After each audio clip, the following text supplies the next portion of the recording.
الحمد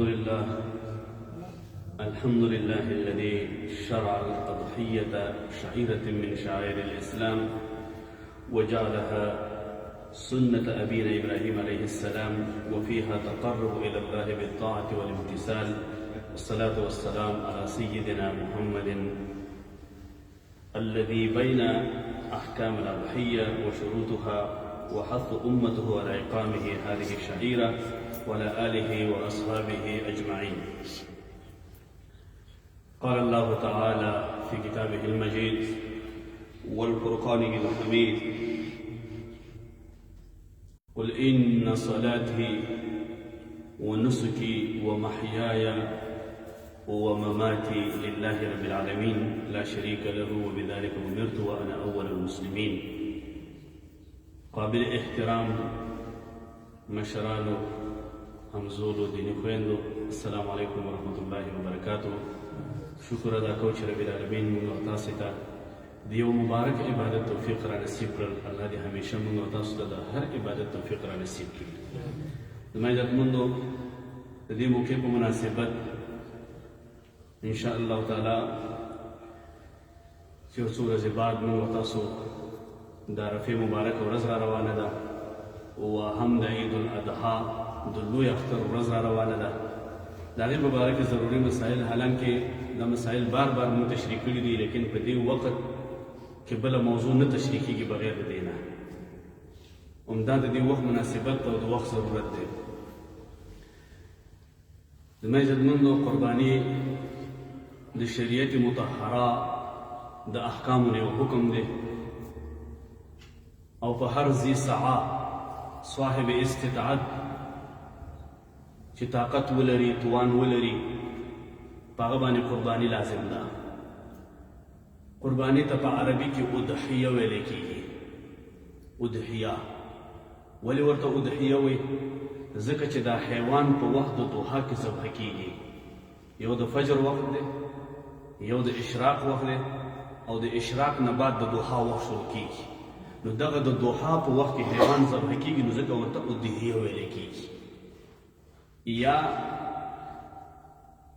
په ایام تشریق کې چې کوم حیوان د الله دپاره ذبح شي، هغې ته څه ویل کېږي؟ قرباني ویل کېږي. په ایام تشریق کې هغه تشریق ورځې چې کومې د عرفې د ورځې نه شروع کېږي تر درېیمې ورځې پورې، په دغه ورځو کې چې کوم حیوان د الله دپاره ذبح شو، هغې ته قرباني ویل کېږي. زما عزتمندو، دین اسلام دا یو مکمل دین دی. د الله پیغمبر موږ او تاسو ته د هر څه طریقه راښودلې ده. داسې یو شی نشته چې د الله پیغمبر موږ او تاسو ته هغې طریقه نه ده راښودلې، تر دې پورې چې ویده کېږي به څنګه، په څه طریقه باندې، بیت الخلا ته څنګه لاړ شي، په بیت الخلا کې څنګه کښېني، بیا څنګه راوځي، حتی چې خپلې څپلۍ دې پښو کوي، د هغې طریقې هم موږ ته د الله پیغمبر راښودلې ده. د هر یو شي طریقې راښودلې ده موږ او تاسو ته. بیا په دې عباداتو کې قسمونه دي، مختلف عبادات دي. د مسلمان دپاره په دغه عباداتو کې یو عبادت هغه مالي عبادت دی، د الله دپاره مال خرج کول، د الله دپاره قرباني کول. بیا د دې قربانۍ شرایط دي، د هغې خپل شروط دي. قرباني د هغه عبادت دی چې الله سبحانه وتعالی قرآن عظیم الشان کې د دې ذکر کړی دی، او الله فرمایي: فصل لربک وانحر. د خپل رب دپاره مونځ ادا کړه او د خپل رب دپاره قرباني وکړه، نحر وکړه. د ذبح او د نحر فرق مو مخکې بیان کړو. نو په دې آیات کې دوه امرونه د الله سبحانه وتعالی دي، یو مالی عبادت او بل بدني عبادت. بدني عبادت د عید الاضحی 2 رکعته مونځ ادا کول دي، او مالی عبادت د الله لپاره قرباني کول دي. یو مالی عبادت امر دی، یو د بدني عبادت امر دی. فصل لربک وانحر. کوم علما چې وایي چې قرباني واجب ده او لازم ده، هغې په دلیل د دې آیات باندې وایي، ځکه الله قرآن کې فرمایلي دي او د قرآن حکم په مسلمانانو باندې واجب دی. نو هغې چې ورته واجب وایي، نو په دلیل د دې آیات سره. او بل هغه د حدیث د رسول الله صلی الله علیه وسلم چې د الله پیغمبر فرمایي: من وجد ساعة ولم يزحر فلا يقربن مصلانا. څوک چې د قربانۍ وس او طاقت لري، توان لري، او د قرباني ونه کړله، نو دی د عیدګاه ته مونځ دپاره نه راځي. سخت تاکید یې کړی دی او سخت حکم یې مرتب کړی دی چې عیدګاه ته د مونځ دپاره نه راځي. بل په دې کې د امام بخاري دا حدیث هم دی یو بل حدیث هم په دې کې شته دی د قربانۍ متعلق چې هغې ورته واجب وایي هغې وایي یو د آیات یو دا چې رسول الله صلی الله علیه وسلم سخت تاکید کړی دی او سخت حکم یې مرتب کړی دی چې عیدګاه ته د لمونځ لپاره نه راځي نو ځکه واجب ده بل دا چې امام بخاري کې حدیث دی رسول الله صلی الله علیه وسلم فرمایي کوم کس چې د عید الاضحی د لمونځ د ادا کېدلو نه قبلا مخکې قرباني وکړله نو دې دې څه وکړي فلیعد دوباره دې قرباني وکړي دا قرباني د دغه نشو دوباره دې بیا قرباني وکړي نو دا علما فرمایي که دا چېرې واجب نه وي او لازم نه وي نو ولې به د الله پیغمبر امر کو چې دا تا د عید الاضحی د لمونځ د ادا کېدلو نه مخکې کړې ده دوباره بله قرباني وکړه نو یو یې دا بل په دې باندې امام ابن ماجه رحمه الله یو باب کې ښودی دی باب الاضحیه نو دا یو باب چې په یو دغه باندې ږدي په یو مسله باندې نو دا هم د دې تقاضا ده چې دا ډېره مهمه مسله ده نو دغه علما وایي چې ځکه قرباني واجب ده او لازم ده هغه علما چې ورته سنت وایي د هغې دا خبره به هم واضحه کړو تشریح به کړو کوم علما چې وایي چې سنت مؤکد ده تاکید ورباندې شوی دی په کومه خبره کې جزاک الله په کومه وجه باندې د هغې په حدیث کې راغلي دي اذا رأیتم حلال ذي الحجه او اراد احدكم الاضحيه نو په دې حدیث کې ذکر شوي دي چې د ذی الحجې میاشت هم کله ولیدله او تاسو کې څوک د قربانۍ اراده لري نو دلته لفظ د ارادې ذکر شوی دی نو لفظ د ارادې د وجې نه قرباني سنت مؤکد ده په لفظ د ارادې سره تاسو کې څوک قربانۍ اراده لري نو دلته دا تحقیق والا علما وایي چې نه په دې حدیث کې د لفظ د ارادې سره په دې سره د استحباب استنباط کول داسې نه دي د هغې نه د سنت استنباط کول د لفظ د ارادې نه داسې نه ځکه هلته بله خبره ذکر ده هلته امر د بل شي دپاره دی نو دا څلور خبرې دی وایي چې د قرآن عظیم الشان آیات د رسول الله صلی الله علیه وسلم سخت تاکید د امام ابن ماجه چې پوره باب یې ورباندې کېښودی دی او بل د امام بخاري حدیث رسول الله صلی الله علیه وسلم وایي چې چا د لمونځ نه مخکې وکړه دوباره دې قرباني وکړي نو قرباني واجب ده او لازم ده دلته دا لفظ د ارادې چې راغلی دی او دا علما نور چې ورته سنت وایي نو دا د کومو کسانو لپاره دی اذا رأیتم حلال ذي الحجه او اراد احدكم الاضحيه ولا اخذ من شعره ولا من اصفاره هغه د نوکانو د ویښتانو مسله ده د الله پیغمبر فرمایي تاسو کې څوک د قرباني اراده لري نو قرباني کوئ نو هغې دا کار وکړئ دا نه چې خپل نوکان او ویښتان ما اخلئ دا پرېږدئ نو هغه مسله د نوکانو د ویښتانو ده امام احمد بن حنبل رحمه الله فرمایي که چا په دې 10 ورځو کې د قرباني اراده او قرباني کوله او نوکان او ویښتان یې واغېستل نو د ګناه کار یې وکړل حرام کار یې وکړل ولې دا خبره ضروري ده که د الله پیغمبر موجود یو موږ تاسو ته ووایي چې دا کار مه کوه نو دا دغه شان ضروري خبره ده لکه الله پیغمبر چې اوس موجود یو امر وکړي ځکه الله پیغمبر فرمایي حتی اضحیه د قربانۍ تر وخته پورې د عید الاضحی مونځ چې د ادا کړه تر دغه وخته پورې خپل نوکان او ویښتان مه اخله چې ذبح دې وکړله د هغې نه بعد دې بیا خپل نوکان او ویښتان دې واخله که دلته په دې حدیث کې وګورې هغې کې وایي ولا اخذ من شعره ولا من اصفاره نه به نوکان اخلي او نه به ویښتان اخلي نو په حدیث کې د عربي په اصطلاح نهي ده پکې منع ده پکې او نهي دپاره د څه شي وي د تحریم د حرام او امر دپاره د وجوب وي د الله او د الله رسول چې په یو شي باندې امر وکړي هغه څه شي واجب شي لازم شي او د الله او د الله رسول چې د یو شي نه منع وکړله هغه بیا څه شي هغه حرام شي نو په حدیث کې نهي ده او نهي دپاره د تحریم او امر دپاره د وجوب نو په دې کې الله رسول فرمایلی دی چې د قربانۍ تر وخته پورې په دې کې تاسو نوکان او ویښتان وانخلئ بلکې دلته فضیلت ته متوجه شي او فضیلت یې داسې بیان کړی دی چې رسول الله صلی الله علیه وسلم فرمایي د کوم انسان چې وس او توان او طاقت نشته چې هغه قرباني وکړي دی کمزوری دی چې د قربانۍ توفیق نه لري نو د الله پیغمبر فرمایي وجې دې دا 10 ورځې خپل نوکان او ویښتان نه اخلي ورغه خبرې واضحه دومره واضحه کړې ده په دې حدیث کې چې دا داسې یو امر سره نه ده ذکر شوی دی دې دا 10 ورځې خپل نوکان او ویښتان نه اخلي پرېږدي دي که دې 10 ورځې کې الله توفیق ورکړه قرباني به وکړي او که توفیق یې نه بس چې کله د عید الاضحی لمونځ وشو او د قربانۍ وخت شروع شو دغه وخت یې خپل نوکان او ویښتان والي الله به دله د قربانۍ اجر ورکړي د فضیلت یې ولې دومره بیان کړی دی د دې نوکانو د ویښتانو مسله کې نو قرباني به څوک کوي په کوم انسان باندې دا قرباني لازم ده قرباني هر ذي سعه هر صاحب استطاعت چې وس او توان او طاقت ولري او د خپل اضافي د خپل نفقې نه اضافي خرچ درلودو نو په ده باندې قرباني واجب ده او لازم ده امام احمد بن حنبل رحمه الله فرمای یو کس سره په دې ذوالحجې په وخت کې امکانات نشته، مثال دی توفیق نه لري، اقتصاد ضعیفه دی، کمزوری دی، دې وخت کې دی مشکلاتو کې دی نشي کولی چې قرباني وکړي او دی په دې پوهېږي که زه له دې فلاني نه قرض واخلم خو د عید نه بعد زما بېرته حالات جوړېږي او زه بېرته دا قرض خلاصولی شم، دا قرض ورکولی شم، یعنې دی معتمد وي چې زه دا خپل قرض خلاصولی شم، نو دی د قرباني نه ترک کوي، دی د قرض وکړي خو قرباني دې نه ترک کوي، خو چې دی په خپل ځان باندې معتمد وي زه یې خلاصولی شم. یعنې دومره نن سبا زموږ مسلمانانو که وګورئ اکثر ټولو سره الحمدلله قیمتي ساعتونه په لاس، قیمتي اسباب، قیمتي تلیفون، قیمتي اشیا، قیمتي موټر، لیکن د قربانۍ و خبره چې راشي په ما کې په ما نه کېږي څنګه وکړم؟ نو دومره پوښتنې دومره سوالونه. قرباني 150 او یا د 200 یورو خبره ده، دومره لوی شی خو نه دی او کال کې یو کرت دی او موږ تاسو له تمام کال څومره مصارف کوو. نو دا قرباني اکثر مسلمانان دا هغه مسلمانان د کوشش دا کوي چې دې قرباني ونه کړي، نو که دې قرباني نه کوي او نه غواړي نو دې په امر به دې لپاره رسول الله صلی الله علیه وسلم څه فرمایي؟ من وجد ساعة ولم يزحي فلم يخزن مصلانا. دا ته موږ لپاره نه راځي. د الله پیغمبر دومره سخت تاکید کړی دی د دې کسانو لپاره. قرباني زما عزتمندو د دې فضیلت دا دی چې دا د مال د برکت سبب دی. دا الله کوم مال درکړی دی دا د هغې د برکت سبب دی. ګناهونه موږ تاسو ټول ګناهګار یو، کمزور. قرباني دا د ګناهونو د بخشش ذریعه ده. قرباني دا د الله سره د نږدې کېدو، ځکه دا قرباني موږ د الله دپاره کوو، په دې باندې د الله نوم مخلو، نو دا الله ته د قرب حاصلولو، د الله ته د نږدې کېدو ذریعه ده او د الله په مخلوق باندې خوشحالي راوستل دي.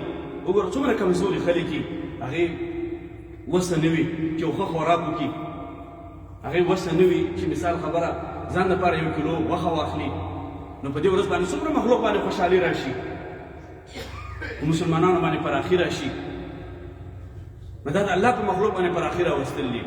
رسول الله صلی الله علیه وسلم فرمایي ما انفقت الورق من شيء افضل من نحيرة في يوم العيد. وی د عید الاضحی په ورځ باندې د الله دپاره حیوان ذبح کول د دې نه بل لوی عبادت، عظیم عبادت نشته دی. که ته د عید الاضحی په ورځ باندې وګرځېږې او ته وایې چې زه یو عظیم عبادت په دې ورځ را پیدا کړم، نو د الله دپاره حیوان ذبح کول د دې نه عظیم او لوی عبادت بل نشته دی. علي ابن ابي طالب رضی الله تعالی عنه فرمایي رسول الله صلی الله علیه وسلم خپلې لور فاطمه الزهرا رضی الله تعالی عنها ته مخاطب شو، ورته ویې فرمایل چې ته قرباني کوه. ولې د قربانۍ د حیوان دا وینه خون دا چې کله ځمکې ته رسېږي الله د دې بنده بخشش کوي، ګناهونه ورته بخشش کوي. ولې رب العالمین دومره خوشحالېږي په دې باندې؟ ځکه چې مشرکینو هغې به د غیر الله دپاره ذبح کوله، د بوتانو په نوم باندې به ذبح کوله، په دې ورځ باندې تمام مسلمانان هغه د الله دپاره ذبح کوي. نو رب العالمین دومره خوشحالېږي په دې ورځ چې الله د دې انسان ګناهونه بخشش کړي تر څو چې د دې حیوان وینه تر ځمکې پورې رسېږي. رسول الله صلی الله علیه وسلم فرمایي انه لتأتي یوم القیامة بقرونها وازلافها واشعارها. و د قیامت په ورځ باندې به دا د قربانۍ حیوان دا به د خپل هډوکو سره او د دې غوښې سره او د دې خپلو سینګونو او ښکرونو سره د دې سره به راشي، الله به نورم زیات کړي، وزن به الله نورم زیات کړي او د دې انسان د عملونو په وزن کې به الله واچي. نو ستاسو عملونه به څومره کمي؟ دنیا د ګناهونو مرکز دی، دومره ګناهونه پکې دي، عمل هم کمي، نیکي هم کمي. او الله سبحانه وتعالی دا واړه واړه شیان راغلي، دا د عرفې روزې، دا د هغې برکت، دا د قربانۍ برکت، دا د هغه روزه کې سرسایه ورکړې وه، دا د صدقه ورکړې وه، دا د هغې دا زما بنده جنت ته داخل شي، بس زه راضي شوم، خوشحاله شوم. رب العالمین رحم او کرم د بندګانو ته بخښنه غواړي. د انسان اصلي مسکن ځای جنت دی. ولې آدم علیه السلام الله جنت ته پیدا کړی دی او الله سبحانه وتعالی بېرته دا غواړي چې دا بندګان بېرته دغه ځای ته راشي، جنت ته راشي. کوم ځای کې چې رب العالمین په هغه کې روح اچولی او د هغه تخلیق یې کړی دی. ولیکن که انسانان لږ فکر وکړي په دې باندې، نو دلته فضیلت دا بیان شو چې الله سبحانه وتعالی به د قیامت په ورځ دا د دې عملونو په ترازو کې واچوي، د عملونو په وزن کې به زیات کړي. زید بن ارقم رضی الله تعالی عنہ فرمایي وی رسول الله صلی الله علیه وسلم اصحاب کرامو سوال وکړ چې یا رسول الله ما هذه الاضاحی، یا رسول الله دا قرباني څه شی دی؟ نو رسول الله صلی الله علیه وسلم ته وفرمایل سنت ابیکم ابراهیم علیه السلام، دا ستاسو د پلار ابراهیم علیه السلام سنت دی. فما لنا فیها یا رسول الله، زمونږ دپاره په دې کې څه اجر دی؟ نو رسول الله صلی الله علیه وسلم ته وفرمایل قال بكل شعر قال بكل شعرة من حسنه. د دې حیوان د هر ویښته په بدل کې ستا لپاره اجر دی. دا څومره ویښته چې په دې باندې زموږ ستاسو د شمار نه لري دي.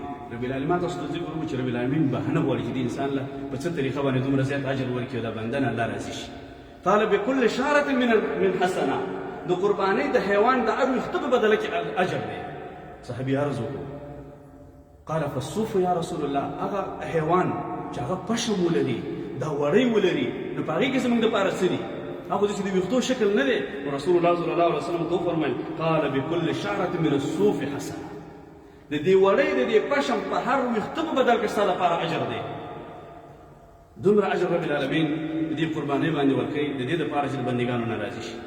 بیا په کوم حیوان باندې قرباني کېږي د هغې دپاره شرایط دا ضروري دي. دا نه چې فقط یو حیوان واخله او هغه ذبح کوه لالی که، بلکې د قربانۍ په حیوان کې ډېر کوشش کول پکار دی. یو خو عامې ذبحې دي چې موږ او تاسې کوو د خپل غوښې دپاره، د خپل ضرورت دپاره، نو هغې کې انسان کوشش هم ونه کړي څه خبره نشته دی. لیکن د قربانۍ حیوان دا به په شروطو باندې ذبح کوي. نو د هغې دپاره شپږ شرطونه دي د قربانۍ د حیوان دپاره. اول شرط د قربانۍ د حیوان دپاره دا دی چې دا به یې د من بهیمة الانعام. بهیمة الانعام هغه حیوانات دي چې الله د هغې ذکر کړی دی قرآن کې چې هغه لکه اوښ، شوتر، دا د بهیمة الانعام نه دی. دغه شان بقر، غوا، غوایي، ګاو، ګاومیش، ګوسفند، پسه او دا بز، بزه، دا تمام د چیز پکې شامل دي، بهیمة الانعام کې شامل دي. په هر حیوان باندې قرباني نه کېږي، فقط بهیمة الانعام نه کېږي. موږ او تاسو اکثر هم دغه وینو دا دي. اوس که سړی د په جنګل ته لاړ شي په هغې کې هر قسمه حیوانات شته دي. نه، په هغه حیوان باندې قرباني کېږي چې هغه د بهیمة الانعام نه وي. الله قرآن کې داسې فرمایي ولكل أمة جعلنا منسكا ليذكر اسم الله على ما رزقهم من بهيمة الأنعام. الله سبحانه وتعالى قرآن عظیم شان کې فرمایي چې موږ هر امت د قربانۍ یوه طریقه ښودلې ده چې د الله د طرف نه ورکړی شوي حیواناتو باندې د الله نوم واخلي.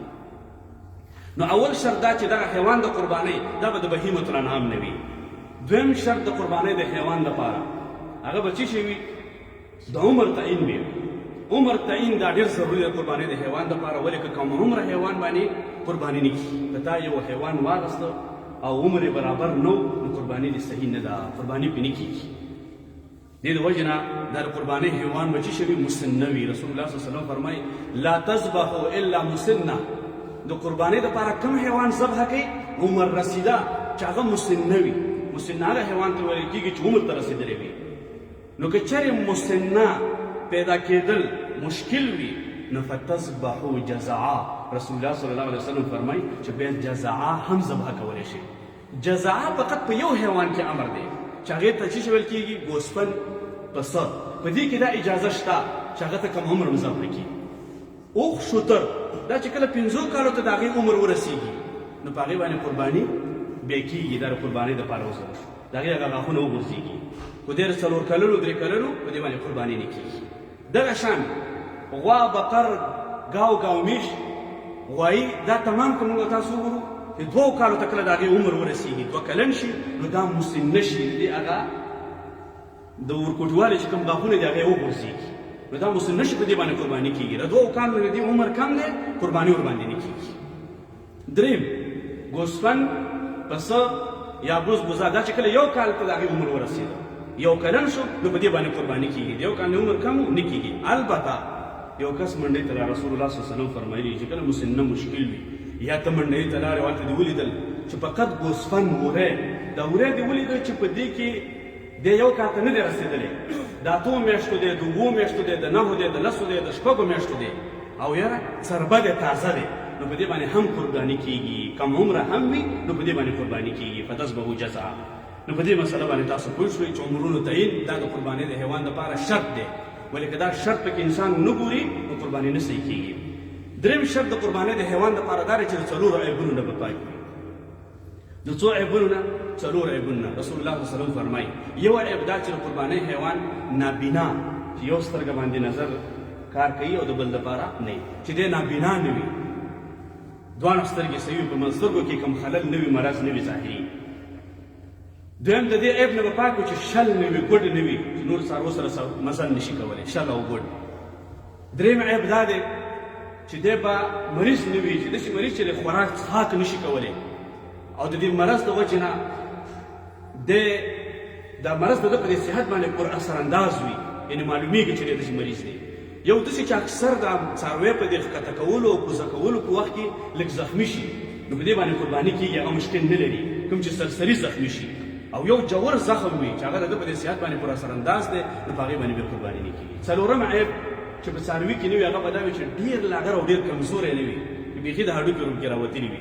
قرباني حیوان دا به تازه وي او چربه به وي.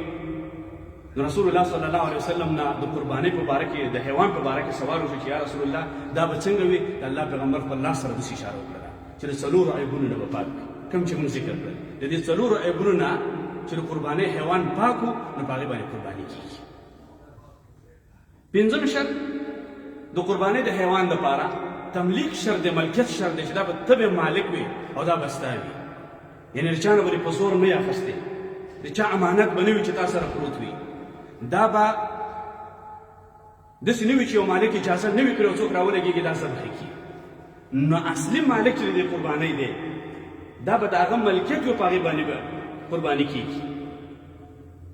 په زور یا اکثر رشوت وطنونو کې اکثر دا دی چې ولسوال صاحب له او قاضي صاحب له او فلاني محترم صاحب له د قربانۍ مخه ده، د اولوي سوکار به دې وشي، هغې ورباندې قرباني کوي، دې باندې قرباني نه کېږي. تملیک شرط دی چې دا به ستا خپل وي، د بل چا په قربانۍ باندې، ځکه په معصیت او نافرمانۍ باندې انسان الله ته نه رسېږي. زه به ګناه کوم، د ګناه او حرام کار به کوم او په دې باندې به زه الله ته رسوم. تمام عمر رشوتونه واخله، تمام عمر خلکو سره چل او فریب، او بیا اخره کې د مسجد په یو ګوټ کې کښېنه او الله والله کوه. په دې باندې معصیت او نافرمانۍ ته نه رسېږي. د الله بندګانو سره به هېڅکله ظلم نه کړي. الله به خپل حق در وبخښي، خو د بندګانو حق هېڅکله بخشش نشته دی. نو دنیا تمام مفتیان په دې خبر باندې راجمع شي او وایي چېرې ما د بندګانو حق اخیستی دی، نو الله سبحانه وتعالی یې نه دربخي. په وخت په مرګ د خپل ژوند کې د بندګانو حق ادا کړه. په معصیت او نافرمانۍ باندې د الله قرب نه حاصلېږي. نو یو مسله په دې کې د تملیک هغه دا ده چې اکثر موږ او تاسو دلته یو او موږ او تاسو د خپل ځان لپاره وکیل مقرر کړو او وکیل ته ووایو چې ته زموږ دپاره قرباني وکړه، څاروی واخله او ته زموږ دپاره قرباني وکړه. اوس هلته وخت داسې وي چې موږ او تاسو د فجر وخت یې دلته وده یو، موږ د فجر لمونځ هم لا نه یې کړی، هلته د عید الاضحا لمونځ هم وشي، هغې قرباني هم کړې وي او اصلي مالک تر اوسه پورې لمونځ هم نه دی ادا کړی.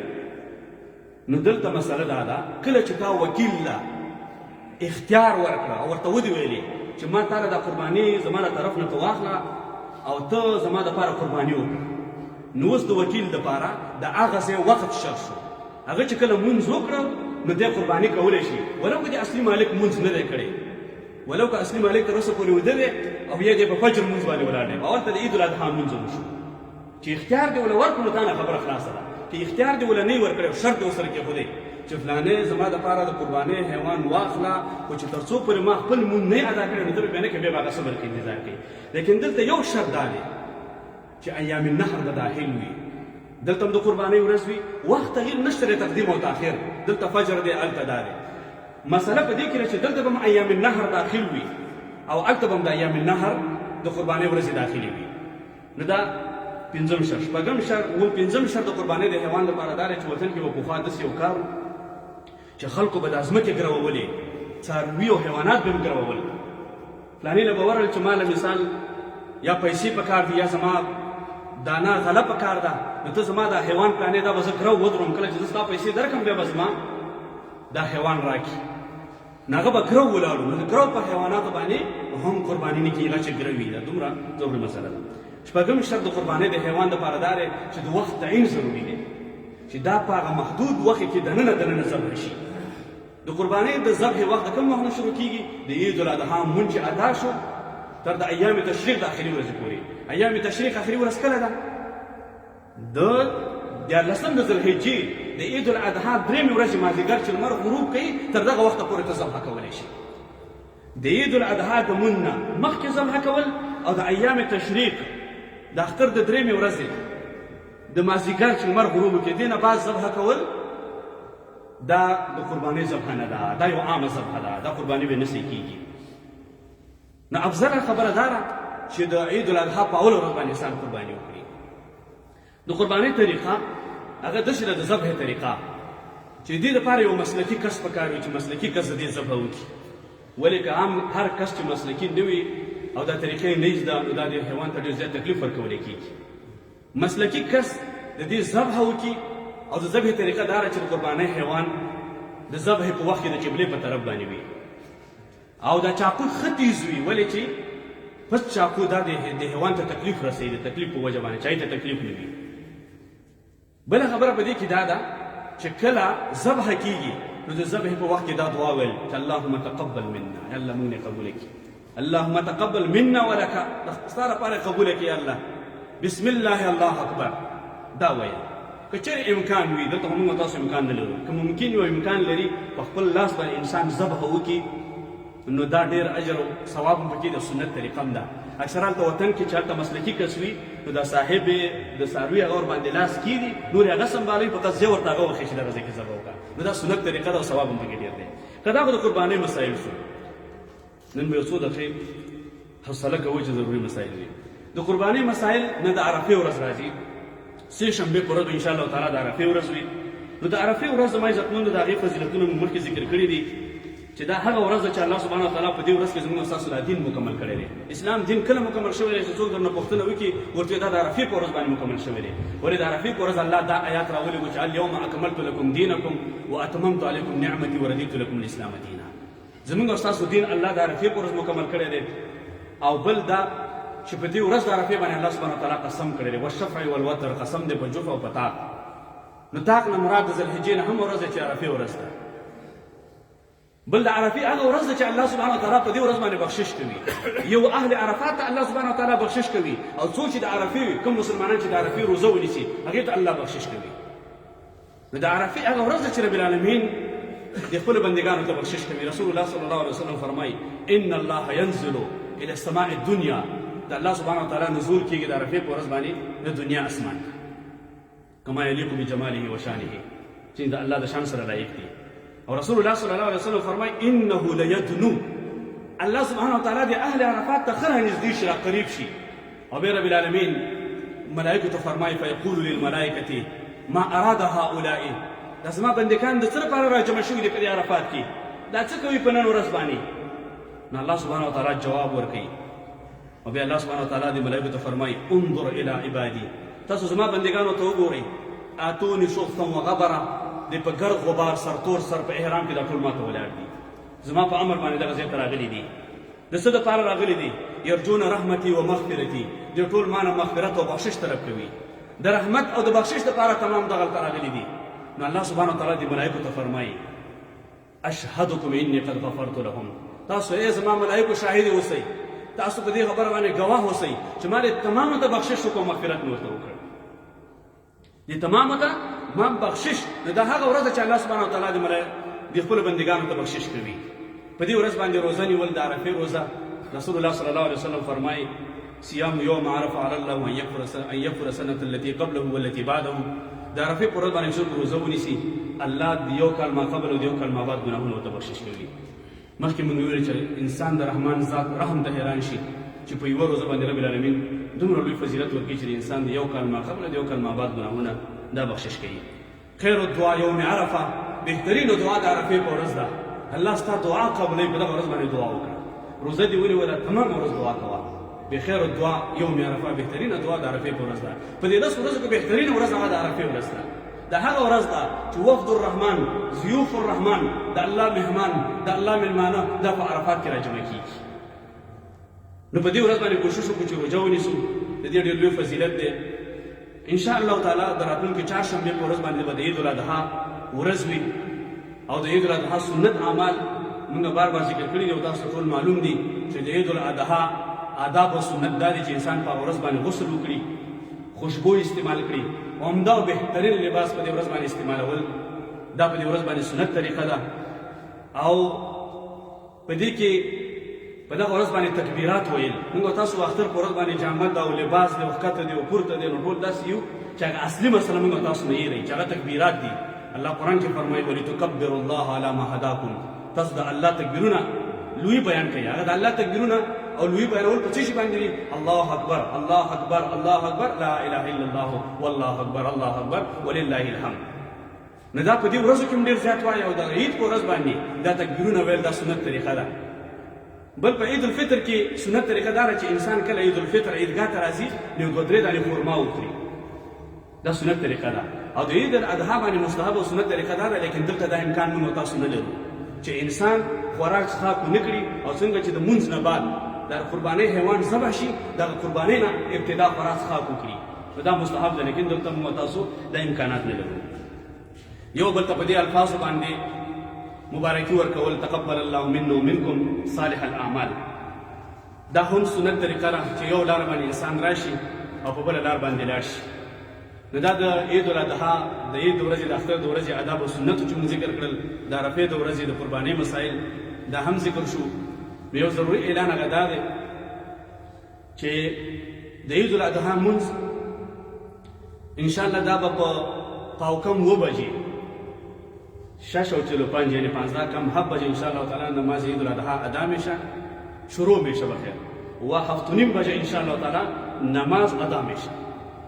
انشاءالله تعالی کوشش وکړو چې په پاوکم 9 بجې موږ تاسو ځانونه راورسو، په وخت راشو، په 9 بجې باندې ادالنډینو خبره خلایق ودرېږو. ولې ودرېږو؟ په دې خاطر باندې چې رسمي ورځ ده او خلک کارونو ته ځي، نو په وخت به انشاءالله تعالی د عید الاضحا مونځ ادا کیږي. او انشاءالله دا به بیا د خیر سره په دې خبرتیا کې هم حاجي صاحب بېنشر کړي، نو تاسو به ټول وینو. بل څنګه چې تاسو ته معلومه ده چې هر کال موږ تاسو د عید الفطر او د عید الاضحا د خوشحالۍ ورځ دا موږ تاسو لمانځو په دې مسافرۍ کې او په دې خارج کې او په دې وطن د غیر مسلمو په وطن کې الحمدلله الله سبحانه وتعالی موږ تاسو ته دا فرصت مساعد کړی دی چې یو بهترین ځای الله سبحانه وتعالی موږ تاسو ته الله دا مسجد راکړی دی چې نعمت عظما ورته وایي، نعمت کبرا ورته وایي، لوی نعمت. او په دغه ورځ باندې موږ تاسو د هر د اختر د مونځ نه بعد دلته په شریکه باندې کینو، نارینه زنانه ټول، او یو چای ځان سره راوړو او نوشي جانې کړو. نو دا خو زموږ ستاسو د کلتور حصه هم ده. یو خو کلتور دی وطن کې به موږ تاسو لیدل چې موږ تاسو په مساجدو کې دا کول. الحمدلله دلته راغلي دا مقصد هم نه دی چې موږ تاسو خپل کلتور هم د لاسه ورکړی دی. نو موږ وطن کې هم دغه کلتور او دا یوازې کلتور هم نه دی، بلکې دا یو اسلامي طریقه ده. اسلامي طریقه به دا ده چې دا یوه صدقه ده چې انسان د خپل کور نه ځان سره کیک او کلچا یو شی د ځان سره راوړي مسجد ته. نو دا د عید الاضحا په ورځ باندې د اختر په ورځ باندې یو ډېره لویه صدقه ده چې ستا د لاسه مسلمان ته یو لقمه طعام ورسېږي. نو په دې ورځ باندې انشاءالله کوشش دا وکړئ عرض مې دې خبرې چې ځان سره کیک او کلچا، بغلاوه، پراټا، حلوا، نو چې څومره خواږه شیان دي نو به دا پکې تمام شامل دي. نو دا هم د ځان سره راوړئ او په شریکه به انشاءالله تعالی نوشي جان. او دا کوشش به وکړو چې دغه کوڅه کې د ودرېدو نه ډېر زیات موږ ته په د عید په ورځ باندې لوی مشکل د دې خبرې که زه ولاړ یم یا یونیسي صاحب ولاړ وي، نو هر دوست راځي موټر خطا ولاړ دی، موټر خطا ولاړ دی. نو موږ په خطبه پوه شو، هغه دوستانو توجه هم خرابه شي، زموږ هم توجه خرابه شي. زه خو یم چې حاجي صاحب نه هم دا خواهش کوم چې دا په دې ټکس کې هم ولیکي دا خبره چې دوستانو نه دا خواهش وکړئ چې موټر هم په خپل صحیح ځای کې ودروئ.